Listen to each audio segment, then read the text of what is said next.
For those things he is reaching forward. The words here, reaching forward, are in the emphatic position. In essence, to those things which are ahead, reaching forward. His eye is on the prize, and in that state, he lunges as a racer would when approaching the finishing line. You've seen it a million times. Somebody's running, the guy's right next to him, and he just sticks out his head and he goes over the line first, or he jumps at the last moment and he just beats out the competition. He is that runner. All of his efforts are being impelled forward for this one thing. The scholar Bengel says, with hand and foot, like a runner in a race, and the body bent forward, the Christian is always humbled by the contrast between what he is and what he desires to be.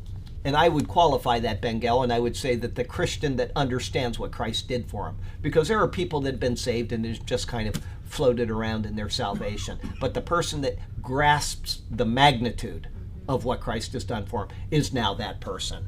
Okay, the eye reaches before and hand, and this is still Bengel, and draws on the hand. The hand reaches before and draws on the foot. Life application, and we will be done. How serious are you about what lies ahead?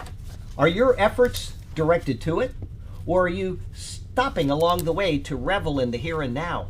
It is true that we live in this world and must be a part of it, but the efforts we put forth now should be in line with the glory that lies ahead. How effective the church would be if all of us had such a determined attitude towards the perfection which is awaiting us.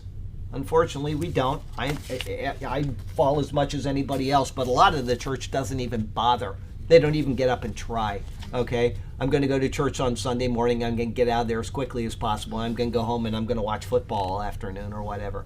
Okay, and that's it. That's their whole experience for the week. And as I said, I remind you, because it's such a contrast, are the people that go to the charismatic churches, and a lot of them are people I grew up with in school, and they're good friends of mine, but I would see them post every single Sunday before church, I'm going to church today, I'm going to get filled up and on fire for the Lord. And then they get home and they post about how great the sermon was, and oh boy, the pastor hit it home today, and I'm just on fire for the Lord. And Monday morning at 9:30, they're posting about how miserable their lives are, and that goes on all the way through the week. And the Baptist guy that goes to church and he says, I'm going to worship the Lord today.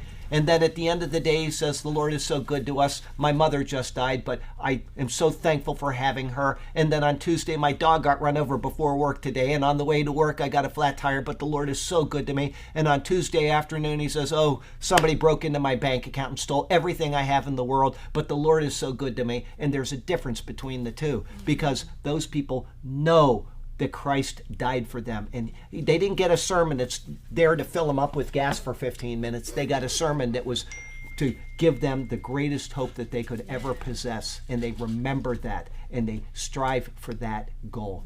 That is what they have. So